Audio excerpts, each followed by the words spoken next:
Well, earlier I spoke by Skype with Youssef Sharif, a political consultant based in Tunis, to ask him if he was surprised by the attack. Here's what he had to say. There were a lot of threats recently coming from different extremist groups threatening Tunisia because it was because it is the success of the Arab Spring, and because a lot of people want the experience in Tunisia to fail. So the threats were there.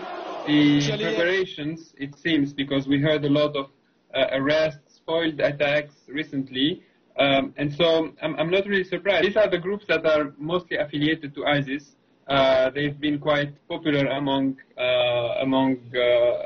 certain fraction of Tunisian youth, be it in recruiting fighters to go to Syria and Iraq or Libya, or by creating maybe, and this is, it seems, I mean, it's too early to tell, but it seems like this was what we call a lone wolf operation.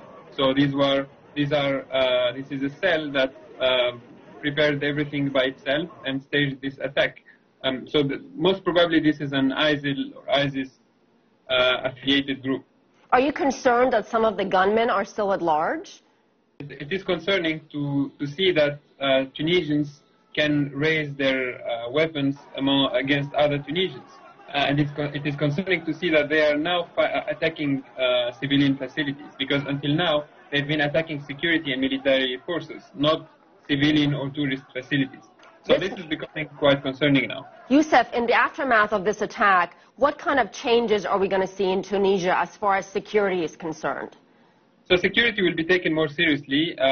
Security until now was not seen. I mean, there were measures taken, but not enough, I think. Now, finally, this will be a wake-up call for Tunisia's security agencies, that it's really time to be, more careful in front of the public buildings, in public areas, but more careful when using these weapons detectors and bomb detectors, etc.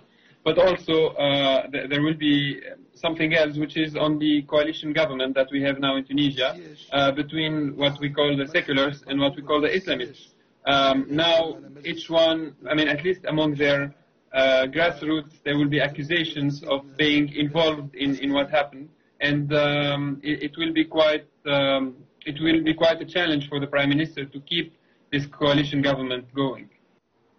My conversation with Youssef Sharif, a political consultant based in Tunis.